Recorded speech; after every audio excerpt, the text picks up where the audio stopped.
할렐루야. 할리우드 배우인 키아누 리브스가 주연으로 나섰던 스피드라는 그러한 영화가 있습니다.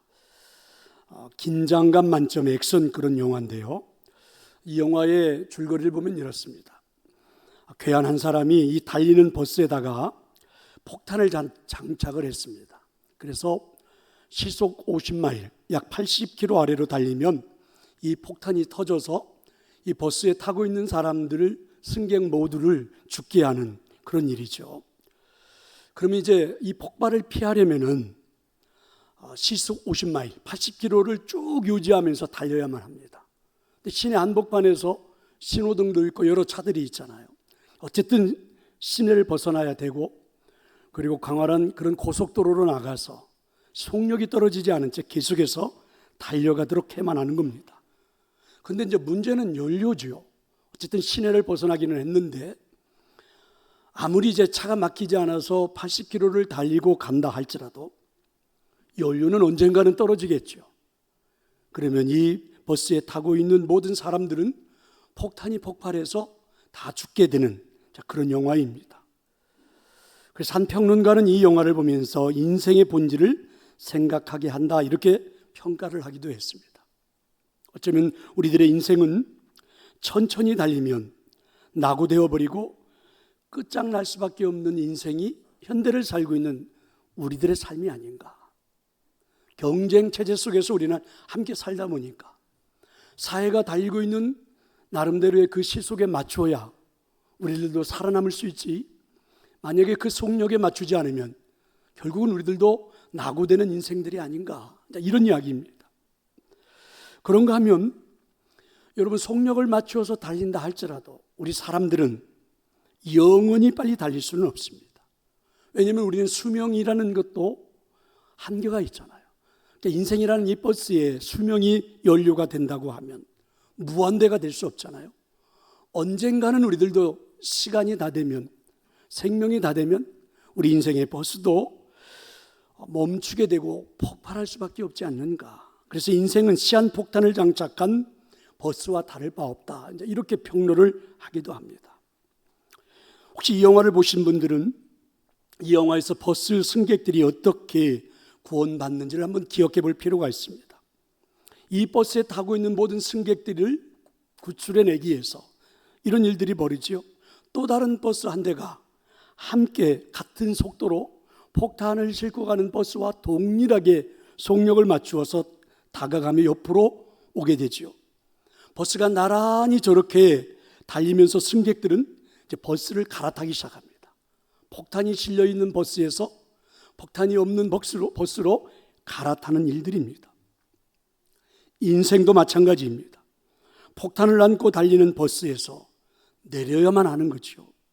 버스 갈아타기를 해야만 합니다. 그래서 우리 인생의 가장 시급한 일은 버스를 갈아타는 일입니다.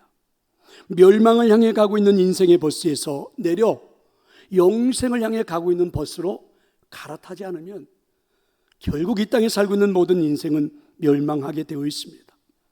그 버스를 갈아타는 일들을 돕는 자들이 누구입니까?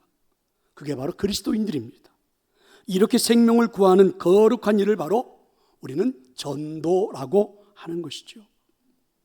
그런데 시속 80km로 달리는 버스에서 다른 버스로 옮겨 타기란, 아니요, 그 버스에 있는 사람을 옮기는 일이란, 그죠? 폭탄을 싣고 달리는 버스와 똑같은 속력을 내서 달리게 해야 하고, 그 버스 옆에 붙어서 그리고 죽음을 불사하고 그 안에 있는 사람들을 끌어내야만 합니다. 얼마나 아슬아슬한 일입니까? 한 사람을 폭탄 버스에서 내려 다른 버스로 옮겨 태우기가 결코 쉬운 일이 아니죠. 그래도 해야 하는 일이죠. 왜냐하면 생명이 걸려있기 때문입니다. 전도는 결코 가벼운 일은 아닙니다. 버스를 갈아타는 것처럼 생명을 걸어야 할지도 모릅니다. 친구를 전도했던 어느 한 교회 성도의 이야기입니다. 이 성도분의 친구 중에는 이혼한 후에 자포자기하며 혼자 살다가 알코올 중독자가 되어버린 친구가 있습니다. 그래서 이 성도는 어떻게든 그 친구를 좀 전도해보려고, 예수님을 전해보려고 찾아갔던 거죠. 근데 이 중독자가 된 친구는요, 자신을 그냥 그렇게 내버려 두라며 친구를 향해서 막 이것저것을 집어던져댑니다. 어느 날은 깨진 소주병을 던져서 얼굴에 맞고 피를 흘리기도 했고, 그러면 이 친구를 향해서 없어지라며 버럭버럭 소리를 지르기도 하죠. 그래도 말을 잘 듣지 않으니까 깨진 병 조각으로 자신의 몸을 자해하기도 했습니다. 그렇지만 이 성도는 결코 포기하지 않았죠. 자신의 수입이 그렇게 많지도 않는데도 항상 먹을 것을 사들고 그를 찾아갑니다. 힘든 상황 속에서도 눈이 오든 비가 오든 계속되었지요. 그렇게 몇 개월이 지나 결국 그 알코올 중독자는 마음을 열었습니다. 그리고 지금은 술도 끊고 교회도 나가고 열심히, 그리고 성경도 읽으며 믿음 생활을 하며 살아가고 있습니다. 여러분, 전도는 결코 쉬운 일이 아니죠. 왜 어려울까요? 폭탄을 싣고 달리고 있는 그 버스에서 그 사람을 설득해서 버스에서 폭탄이 실려있지 않는 버스로 옮겨 타도록 인도하는 일이 어디 그리 쉬운 일이겠습니까? 얼마나 어려울까? 하지만 성경은 우리에게 이렇게 말씀하죠. 낙심하지 말라고. 결코 낙심하지 말라고. 때가 되면 반드시 열매를 거두게 될 것이라고 믿으시기를 축원합니다. 바울 사도는 오늘 본문에서 고린도 교인들에게 자신이 생각하고 있는 전도를 이렇게 고백을 하죠. 만일 내가 전도를 안 한다면 나에게 화가 있을 것이다. 이런 고백입니다. 어쩌면 바울은 폭탄을 싣고 달리는 버스 안에 타고 있는 그런 사람들, 조만간에 폭탄이 터져버리면 생명을 잃게 되어버리는 그러한 사람들의 심각성을 알았기 때문에 이렇게 고백하는 것이 아닐까. 그리고 하나님은 오늘 저와 여러분에게 이런 바울의 고백을 통해서 오늘 우리도 복음을 전해야 하는 심각성을 말씀해 주시는 것이 아닐까요? 성도 여러분, 전도를 어떻게 생각하십니까? 전도가 무엇입니까? 전도는 선택이 아닌 신앙인의 의무요 책임입니다. 그래서 16절은 이렇게 말하지요. 내가 복음을 전할지라도 자랑할 것이 없으면 내가 부득불 할 일임이라.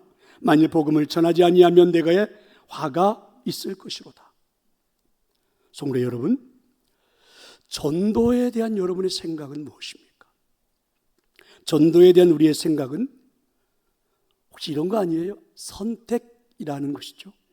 그러니까 해도 되고 하지 않아도 문제가 없는 것이라는 그냥 가벼운 생각, 전도를 의무와 책임으로 받아들이려고 하지는 않습니다. 전도는 특별한 신앙인들이 할 수 있는 선택으로 우리는 가볍게 여기죠. 전도를 선택해서 그리고 믿음으로 특별하게 신앙생활을 하고 있는 그런 사람들이 부럽긴 하지만 굳이 저렇게 해야 할까? 굳이 저렇게까지 신앙생활을 해야 하나? 물론 그렇게 살면 참 좋겠다, 이런 정도의 의식이죠. 그래서 여러분, 선택으로 가볍게 여긴다는 것이죠. 그러니까 선택사항이기 때문에 죄책감도 별로 없습니다. 그렇게 무거운 마음도 아니죠. 그런데 문제는 이런 의식으로 우리가 인생을 살아오다 보니까 시간이 얼마 남지 않은 우리 부모님들이 내 앞에 있어도, 이번 명절에 부모님들을 뵙고 왔겠죠. 그렇게 부모님을 보면서도 마음이 절절하지 않습니다. 아버지도 좀 신앙생활하면 좋을 텐데, 이 정도지요. 여러분, 남편을 보아도 그렇게 사생결단을 해가면서 믿게 하고 싶지는 않아요. 종교는 자유라는 마음이 지배적이죠. 믿지 않는 자녀들이 앞으로 살아갈 인생이 그렇게 불쌍해 보이지 않습니다. 돈이 없어서 고생하는 것은 정말 안쓰러워 보이죠. 그래서 우리가 있으면 더 주고 싶고 다 주고 싶어요. 하지만 복음을 믿지 않는 자녀가 그렇게 안쓰러워 보이지는 않습니다. 복음을 어떻게든 믿게 하고 싶은 정도는 아니란 말이죠. 신앙이 없는 자녀 때문에 나는 눈을 감을 수가 없다, 이렇게 안타까워하는 마음도 그리 많지 않습니다. 왜 그럴까요? 우리는 복음 전하는 것을 선택사항 정도로 의식하면서 살아가기 때문이 아닐까? 나의 의무, 나의 책임, 반드시 해야 할 일이라고 생각하지 않기 때문이 아닐까? 또 하나 이유는 구원받지 않아도 별 문제가 되지 않을 수도 있지 않을까? 이런 안일한 생각? 구원받지 않아도 무슨 일이 일어나겠어? 지 타고난 복이겠지. 혹시 우리 이런 안일한 생각이 지배적인 것이 아닐까? 그런 우리들에게 하나님은 무엇이라고 말씀하십니까? 바울의 고백을 통해 들어봅시다. 바울은 복음 전도를 부득불할 일이라고 고백을 했습니다. 그러니까 이 원문 자체를 이렇게 한국어로 번역한 이 내용을 그대로 우리가 읽다가 보면 좀 소극적으로 들리기도 해요. 어쩔 수 없이 해야 할 일? 그래서 언뜻 들으면 선택사항처럼 느껴지죠. 어떤 강렬한 마음이 느껴지지는 않아요. 우리말의 번역은 그렇습니다. 근데 이 원문에 가까운 내용으로 번역을 해본다면 사실은 이런 번역이 맞는 것 같아요. 나는 그렇게 하지 않을 수 없는 거룩한 부담을 느끼고 있다. 바울은 여기서 전도는 피해갈 수 없는 거룩한 부담감으로 느끼고 있다는 거죠. 그러니까 반드시 해야 할 일, 내가 책임을 져야 할 일, 이렇게 느낀다는 거죠. 그래서 늘 삶에서 이 전도에 대한 이야기, 생각을 떨쳐낼 수가 없어요. 전도가 늘 복음을 전거하는 일이 늘 내 생각을 지배하고 있다는 것이죠. 왜 그렇습니까? 그것은 바울을 구원하신 하나님의 기대였기 때문입니다. 그러니까 나의 구원은 나 한 사람으로 머물러야 할 사건이 아니라는 거죠. 하나님은 구원받은 나를 통해서 또 다른 이웃이 복음을 들어야 된다는 것, 그게 바로 하나님의 기대라는 거죠. 그 하나님의 기대 때문에 내가 구원의 반열에 들어설 수 있었다는 것을 알게 된 겁니다. 사실 주님은 우리에게 복음 전하는 일을 해도 좋고 안 해도 좋고 이렇게 우리에게 말씀하지 않으셨습니다. 예수님은 우리에게 복음 전도를 명령으로 주신 거죠. 신앙인의 의무, 책임으로 주신 거죠. 그래서 여러분, 우리의 신앙의 선배들은 이 전도의 명령을 지상명령 혹은 대사명이라고 받았습니다. 그럼 여러분, 이 명령을 이행하지 않는 것이 적당히 넘어갈 일일까? 군대 용어로 빌리면 명령불복종인데 이게 가벼운 죄일까? 그래서 사도 바울은 내가 이 의무를 수행하지 않으면 내게 화가 있을 것이다, 이렇게 고백을 했습니다. 바울은 전도에 대한 하나님의 마음을 그렇게 받아들인 거예요. 그래서 그 하나님의 마음을 받아들이고 난 다음에 바울은 자신이 걸어가던 인생의 방향을 완전히 바꿉니다. 그냥 잠깐 수정하는 정도가 아니라 그의 걸어가던 인생의 방향 전체가 한순간에 다 바뀌어버리죠. 성도 여러분, 9월과 10월 우리가 함께 펼치고 있는 이 전도 축제의 시간에 이런 하나님의 명령을 한번 따라 보겠습니까? 아멘 할 때까지 그 다음 말을 안 하고 싶은데, 이 전도의 축제 기간 동안 여러분, 이 하나님의 명령 여러분 수행해 보도록 해야 되지 않을까? 선택이 아닌 의무, 책임으로 우리 가슴에 담아야 되지 않을까? 여러분에게 결단이 있기를 축원합니다. 그래서 오늘 여러분에게 저는 하나님 주신 말씀을 가지고 명령합니다. 여러분에게 부탁하는 게 아니고, 여러분의 선택하라고 말하는 게 아니고 명령을 하겠습니다. 어떻게 해요? 오늘 오후 예배 후에는 전교인이 함께 이미지 전도를 실시하겠습니다. 아멘 하셔야 됩니다. 점심 식사하시고 오후 예배 오셔서 함께 예배한 다음에 오늘은 청소하러 나가는 게 아니고, 휴지를 주우러 나가는 게 아니고, 여러분에게 전도지를 몇 장씩 들려드리고, 그리고 목자의 인도 아래 밖에 나가서 사람들에게 전도하도록 명령합니다. 아멘 안 하십니까? 하나님이 그렇게 말씀하십니다. 세상에 나가서 우리가 기준하고 한번 서봐야지요. 사람들이 우리를 보고 그래, 인생은 저렇게 사는 거야 라고 느낄 수 있도록 한번 서봐야 되고, 사람들 앞에 서서 여러분 예수 믿으세요 하고 우리의 입술이 열려야 우리 마음도 열리니까 한번 외쳐봐야 되겠죠. 오늘 오후 예배에 한 번도 빠짐없이 다 참여하여 함께 해보는 시간이 될 수 있기를 축원합니다. 전도를 어떻게 생각하십니까? 여러분, 전도가 무엇입니까? 전도는 신앙인의 특권입니다. 신앙인들이 누릴 수 있는 특권이 전도라는 거죠. 사람들은 신앙생활을 시작하면 의무감과 책임감에 사로잡히죠. 가끔은 그러다 보면 지치는 경우가 있습니다. 왜냐하면 의무감과 책임감대로 따라가다 보면 고통도 수반되기 때문에 그렇죠. 하나님은 그럼 우리에게 전도하는 일들을 놓고 그렇게 의무감과 책임감 때문에 고통만을 따르게 하는가? 그렇지 않아요. 하나님 복음을 전하는 우리에게 모두 주십니까? 상급도 주십니다. 충분히 전도할 수 있도록 우리들의 삶에 은혜를 주시는 거죠. 그래서 여러분, 전도하는 분들의 간증을 듣다가 보면 어떻습니까? 정말 부럽지 않아요? 하나님의 형통의 복이 어떻게 그렇게 그에게 임하는지, 아니 물질의 축복은 어떻게 그렇게 잘 받는지, 사업은 어떻게 그렇게 형통해지는지, 그 인생은 어떻게 그렇게 잘 그죠? 형통케 되어지는지 부러울 정도잖아요. 하나님 이렇게 우리에게 상급도 주신다는 말이죠. 그런 상급이 있다는 말이에요. 하지만 바울이 생각하는 상급은 뭘까? 바울은 오늘 그 하나님이 주시는 그 상급을 이렇게 봤습니다. 즐거운 특권이라고. 이 즐거운 특권을 자신의 상급으로 여기고 평생을 선교사로 살았다는 거예요. 그러면 바울이 생각하는 즐거운 특권, 이 상급은 뭘까? 17절의 시작 부분을 보면 이렇게 말합니다. 내가 내 자의로 이것을 행하면 상을 얻으려니와. 의무와 책임으로 시작했던 전도의 삶이 신앙이 성숙해지면 자신 스스로가 그 사역을 시작해요. 오늘은 제가 여러분에게 의무와 책임이라고 선포하지만 그게 은혜가 되고 신앙이 성숙해지면 제가 말하지 않아도, 교회가 행하지 않아도 삶이 그렇게 전도하는 삶으로 스스로 만들어진다는 말이죠. 그때 거기서 누려지는 귀한 행복, 이런 것을 오늘 사도 바울은 상급이라고.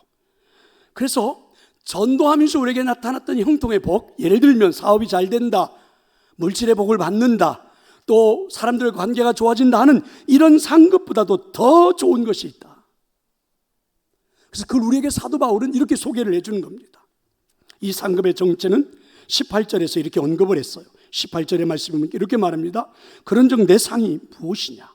내가 복음을 전할 때에 값없이 전하고 복음으로 말미암아 내게 있는 권리를 다 쓰지 않는 것. 조금은 내용이 좀 어렵죠. 이게 뭔 말일까? 조금 혼란스럽기도 해요. 이런 겁니다. 전도를 하다가 보면 그런 우리에게 하나님이 주시는 상급이 있다 이거예요. 형통의 복과 같은 상급. 근데 사도 바울은 그런 복이 내게 주어진다 할지 나는 그것마저도 포기할 수 있다는 거죠. 아니, 그것마저도 나는 포기하겠다. 왜 포기합니까? 바울은 오히려 복음 전도를 위해 십자가를 지는 그 자체를 자신의 상급으로 여기겠다는 거죠. 그래서 그 상급을 즐거운 특권, 이렇게 표현하는 겁니다. 전도하는 데서 누릴 수 있는 하나님 주시는 그죠? 상급, 형통의 복, 이런 것도 나는 포기하고 싶다. 전도 그 자체가 내게 주는 상급이 있기 때문이다. 왜 그럴까요? 복음을 전하는 일이 정말 행복해서입니다. 복음을 전하는 일이 정말 말할 수 없는 기쁨 때문입니다. 아멘 하시는 분이 하나도 없거든요. 이건 역설적인 고백이죠. 이해가 잘 안 될 수도 있겠죠. 왜냐하면 이런 삶을 살아보지 않았다면, 그러니까 이런 삶을 살아보지 않았다면 이렇게 고개가 갸우뚱해질 수 있는 거죠. 한번 예를 들어 보겠습니다. 어떤 병원을 운영하는 그런 장로님 한 분이 계십니다. 이 병원의 원장님이죠. 근데 이 병원에 10년 이상 와서 환자를 돌보고 전도하고 그리고 봉사하고 있는 자신과 같은 교회에 나가는 자원봉사자 권사님 한 분이 계십니다. 10년 가까이. 너무 고맙기도 하고 또 미안하기도 하고 해서 추석 명절, 그래서 이분에게는 좀 감사의 표시를 하고 싶다 해서 봉투에 한 200만 원을 넣어서 감사 표시를 했습니다.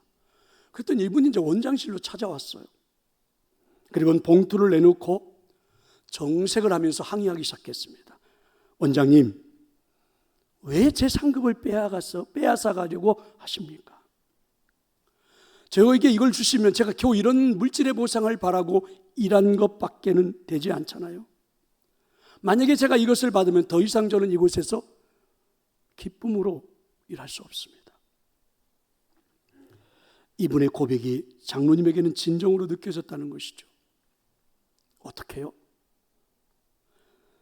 이 권사님이 누리는 그 상급인 전도하는 행복, 환자들을 돌보는 기쁨, 그들에게 복음을 전하는 그 행복, 자신은 지금 그 은혜 앞에서 지금까지 살아온 건데 이 권사님의 고백이 그대로 느껴져서 그 권사님의 믿음 앞에서 부끄러웠다는 거죠. 성도 여러분, 바울의 고백이 이해가 되십니까? 바울은 전도 그 자체가 그냥 즐거움이고 전도 자체가 자신에게는 행복이고 감사였어요. 때로는 전도하다가 당하는 고통마저도 그는 기쁨으로 여겼던 거죠. 이것을 굳이 표현하면 십자가를 지는 감격이라고나 할까? 이런 거죠. 그래서 바울은 처음에는 전도가 은혜 받고 구원받고 난 다음에 의무와 책임감으로 내게 주어졌지만 어느 순간부터 신앙의 성숙함이 내게는 스스로 자유롭게 하는 행위가 되었고 전도가 되었고, 그리고 결국은 그 전도가 내게는 가장 큰 상 그 자체가 물질을 주시고 권력을 주시고 힘을 주시고 이게 아니라 전도 그 자체가 내게는 가장 큰 상급이다. 그래서 이 전도는 해본 사람만이 알 수 있고 이해할 수 있고 그런 고백이 아닐까. 여러분 이해할 수 있겠습니까? 성도 여러분, 신앙생활이 바로 이런 게 아니에요. 신앙생활은 분명히 선택을 넘어 우리에게 매주의를 지켜야 되니까 의무도 있고 책임감이 동반되기도 하지요. 어느 정도는 율법적이기도 합니다. 하지만 신앙생활은 복음입니다. 신앙생활은 행복입니다. 너무 하나님이 좋아서 자연스럽게 나오는 웃음이 있어야 하는 거죠. 구원받은 내가 너무 좋아서 이 가슴의 뭉클함도 뜨거움도 존재해야 되는 것이죠. 믿음으로 사는 것이 정말 행복해서 나도 모르게 입가에 자꾸만 웃음이 돋아나야 되는 거겠죠. 밥을 먹지 않아도 배부르다는 순간이 있었던 행복처럼, 가난한 살림이지만 천하를 가진 것처럼 여겨져 당당하게 살았던 행복처럼, 적어도 하나님은 우리에게 신앙생활에 이런 행복, 이런 특권을 주신 겁니다. 또한 지금도 그런 은혜를 우리에게 주시고 계십니다. 그 증거가 바로 성령님 아니십니까? 가장 좋은 선물, 가장 좋은 선물. 누가복음 11장에서 예수님 그렇게 말하잖아요. 가장 좋은 선물 성령님을 우리 하나님 우리에게 주시지 않겠느냐, 이렇게 우리에게 선포해 주십니다. 이게 뭐라고요? 이게 신앙생활이라고. 그런데 왜 우리는 그것을 누리지 못하는 걸까? 그것을 우리는 왜 나의 특권으로 받지를 못하는 걸까? 왜 우리는 그것이 내 인생의 가장 행복한 것으로 받아들이지를 못하는 걸까? 한번 여러분 누려보고 싶지 않으십니까? 여러분이 그런 은혜가 있기를 축원합니다. 전도를 어떻게 생각하십니까? 전도가 무엇입니까? 전도는 신앙인에게 주어진 운명입니다. 자, 여러분 17절의 말씀인데요, 우리 한번 읽어보도록 하겠습니다. 내가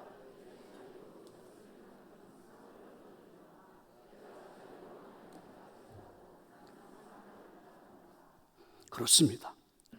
바울이 생각하는 전도, 구원받고 은혜 받고 보니까 내게는 책임처럼 그리고 의무처럼 여겨져서 받았어요. 신앙이 성숙해져 가면서 이건 내가 내 스스로 해야 하는 참 행복한 일이구나, 전도 자체가 너무너무 귀한 일이구나, 상급으로 특권으로 여겨지기 시작했어요. 그러면서 이제 사역을 해온 겁니다. 하지만 가끔은 여러분 이 모든 것들이 흔들리는 경우도 있겠죠. 그런 행복으로 전도하고 그런 행복으로 선교사의 사명을 감당하며 전 세계를 누비고 다녔지만 어느 순간에는 가끔은 흔들릴 수도 있겠죠. 가끔은 힘겨운 순간도 찾아오겠죠. 그래도 전도는, 바울은 그렇게 말합니다. 여전히 포기할 수가 없다. 왜 그럴까요? 복음을 전하는 것이 사명이기 때문입니다. 저는 이 바울의 마음을 묵상해 보면서 바울의 진심을 사명이라는 말보다는 이런 단어로 바꾸면 좀 어떨까? 그래서 이렇게 한번 해석해 보고 싶어요. 사명이라는 말을, 복음을 전하는 것은 내게 주어진 운명이다. 내가 살아가는 이유가 복음을 전하는 일이다. 이렇게 말입니다. 이 사명이라는 말은 본래 집안일을 위해 맡겨진 어떤 정직이적 사명, 이런 뜻을 가지고 있었죠. 그러니까 집주인이 그 종들 중에서 그래도 믿을 만한 한 사람을 선택해서 집안일 전체를 맡기는 걸 사명이라고 했단 말입니다. 그럴 때 사용했던 단어예요. 바울은요, 전도를 그렇게 본 겁니다. 하나님이 자신을 신임하셔서 하나님의 가족된 나에게 맡겨주신 하나의 특별 과업이라, 사명이라 이렇게 받았어요. 하지만 바울은 이것을 이렇게 말하고 싶었어요. 하나님의 자신을 그렇게 보고 있다면, 정말 신임할 만한 나를, 하나님 그렇게 나를 여기고 나를 보고 계시다면, 나를 그렇게 보고 계시는 하나님 앞에 자신은 전도를 운명으로 받겠다는 거죠. 복음을 전하는 일을 내 운명으로 이해한 거죠. 해석을 한 겁니다. 그러니까 복음은 내가 살아가는 삶의 이유가 되고, 복음은 내가 살아가는 삶이 되고, 복음은 내가 살아야 할 존재 가치가 되고, 그래서 내 운명과 같은 것으로 바울은 받겠다. 이런 고백입니다. 바울과 같은 사람이 존재할까? 근데 여러분, 어쩌면 이 자리에 계신 여러분들 중에도 이렇게 드러내놓고 말하지 않아서 그렇지만 그렇게 사시는 분들도 계실 테고, 사실 그렇게 살았던 분이 있는데 한 사람을 소개합니다. 찬송가 508장을 작사한 엘라이저 캐슬이라고 하는 사람입니다. 이 사람은 성공적인 의사가 되어서 탄탄대로의 길을 걷던 사람, 그런가 평신도 지도자로서 교회에서도 모범적인 신앙생활을 했던 사람입니다. 그가 다니고 있었던 네브라스카의 한 교회에서도 봉사도 많이 하고 많은 사람들이 인정해 주는 그런 분이죠. 특별히 이분은 전도에 대한 특별한 사명을 느끼면서 병원에서도 많은 환자들을 돌보면서도 언제 어디서나 내 삶의 이유는, 내 존재 이유는 복음을 전하는 일이다, 이렇게 고백을 했던 그런 분입니다. 어느 날 한 사람에게 이런 질문을 받습니다. 돈 버는 것보다도 전도하는 것이 그렇게 좋은가? 이런 질문을 받았습니다. 캐슬은 이 질문에 대해서 대답하기를 그렇고 말고요. 결국 우리는 이 땅에서 나그네가 아닙니까? 나그네 인생에서 영원 구원보다 더 가치 있고 고귀한 일이 어디 있겠습니까? 전도는 천사도 흠모하는 일인데요. 이렇게 이제 대답을 한 거예요. 근데 그렇게 대답하는 그 이야기를 바로 옆에서 부인이 듣고 있었는데, 부인이 그 남편이 하는 고백을 듣다가 한 단어, 천사도 흠모하는 일, 이런 말에 큰 감동을 받았습니다. 집에 돌아와서 남편에게, 여보, 오늘 당신이 고백했던 그 내용 한번 시로 써보세요.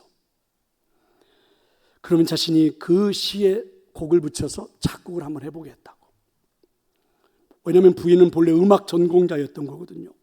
그래서 이렇게 해서 이 부부가, 한 사람이 작시를 하고 한 사람이 작곡을 해서 만들어진, 그래서 탄생한 찬송이 바로 508장입니다. 우리가 지금은 나그네 되어도 화려한 천국에 머저나 가리니 이 세상 있을 때 주 예수 위하여 끝까지 힘써 일하세. 주에게 부탁하신 일 천사도 흠모하겠네. 근데 이분이 이제 나이가 60을 넘으면서 마음에 주일날 예배하고 자기 의사 일을 하면서 가끔씩 전도하고 이런 일들 말고 오로지 파트타임이 아닌 풀타임으로 하나님 앞에 사역을 하고 싶은 뜨거운 마음이 생겼습니다. 이 불타는 마음을 견디지 못해서 그래서 결국 하나님의 부르심에 응답하고 목사가 되었습니다. 되고 보니 이제 더 이상 돈벌이가 없지요. 되고 보니까 사람들에게 인간적인 대접도 잘 못 받습니다. 하지만 너무 기쁘고 감사해서 콜로라도 덴버의 작은 교회에 부임을 했습니다. 이 교회에 부임해서 취임사를 했는데 취임사 대신 자신들이 작곡했던 찬송을 부인과 함께 불렀습니다. 그런데 문제는 이 교회로 부임한 지 얼마 되지 않아서 부인이 불행하게도 교통사고로 세상을 떠난 겁니다. 그래서 누군가가 장례식장에 와서 이 캐슬 목사님에게 이렇게 질문을 했습니다. 목사가 된 것 후회하지 않습니까? 만약에 당신이 의사로 사셨다면 부인이 그렇게 빨리 죽지는 않았을 텐데. 이 질문에 캐슬은 대답하지요. 제 아내는 우리가 지금은 나그네 되어도 찬송을 작곡하면서 이런 말을 했어요. 낙인의 인생길에 행복한 전도자 옆에서 함께 인생을 살아가는 나도 너무너무 좋다. 혹시 내가 먼저 세상을 떠나는 일이 있더라도 난 변함없이 하늘에서라도 당신의 사역을, 당신의 삶을 응원하겠다. 이렇게 고백을 했습니다. 그리고 캐슬은 그 장례식장에서 많은 사람들에게, 회중들에게 이렇게 요청을 했습니다. 우리 부부가 함께 만든 이 찬양을 좀 불러줄 수 있겠습니까? 사랑하는 성도 여러분, 저도 오늘 이 찬송을 부르면서 여러분과 함께 느껴보고 싶습니다. 그렇구나. 캐슬 부부도 이 전도를 운명으로 생각했구나.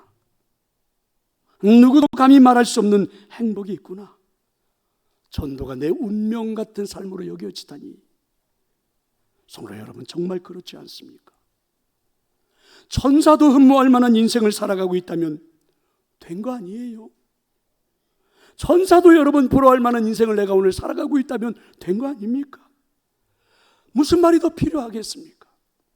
이런 인생을 사는 사람들 앞에, 천사도 흠모할 만한 인생을 살아가는 사람들 앞에 여러분, 가난이 문제가 될까요?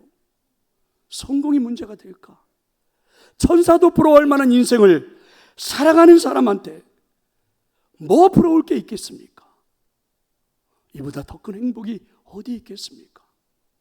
성도 여러분, 정말 행복하지 않을까요? 여러분, 이런 인생 한번 살아보고 싶지 않으세요? 내게 주어진 인생, 이 땅에서 한평생을 살고 가야 할 나의 인생을 한번 그런 인생 살아보고 싶지 않으세요?